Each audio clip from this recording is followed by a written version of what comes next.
Hi there, I am Ramon here at Water and Wellness.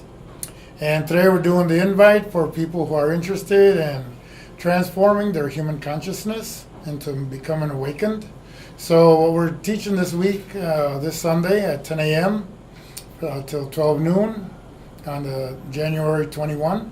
It's about how to transform your human consciousness so you become aware of who you truly are. That way you can awaken, and within this year it's very possible for you to awaken. It's very possible for you to get a glimpse of who you truly are.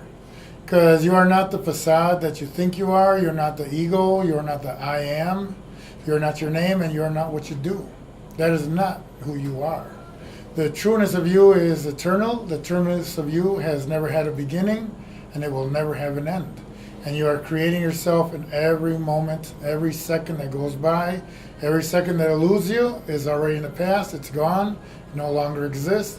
And most people try to find the answer to their future or to their now by searching in the background of their past. And your past will never create your future.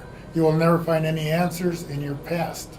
So if this interests you and you have a higher desire to really awaken, join us in our workshop this Sunday, and we'll teach you some techniques that you can do, and they're very quick. The only thing that will slow down these techniques is if you think it is something you do on your own without realizing first who you truly are. That is what will slow you down. But the techniques we teach is for very fast awakening, and be here this Sunday, 10 a.m. till 12 noon, January 21. We look forward to seeing you there.